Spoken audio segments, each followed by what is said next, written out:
We turn now to that $350 billion fund to help small businesses and its workers get through the shutdown. It will be up to Congress to restock it. But Democrats blocking that move this morning. They asked for $250 billion in 48 hours. I said, well, I don't think so. They objected, and I congratulate the Senate Democrats. Speaker Pelosi, what are you going to share with us from your home? Chocolate candy.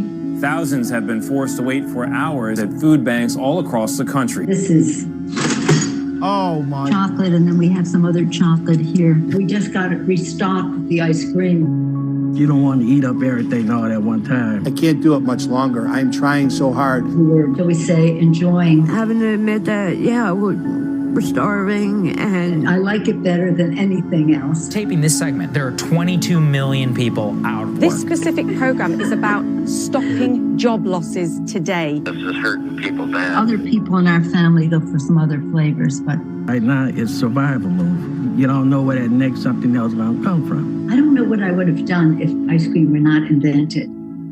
I just wonder.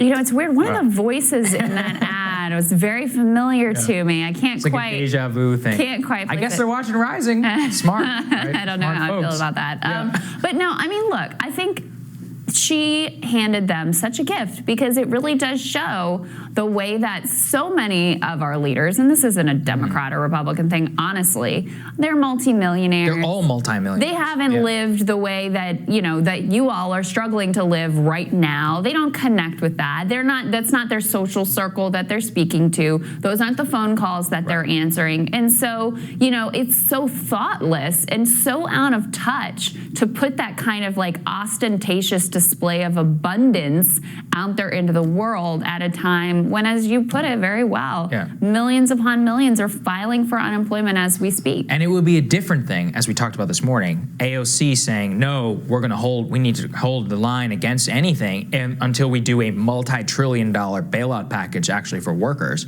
This is about bailing out the hospital industry.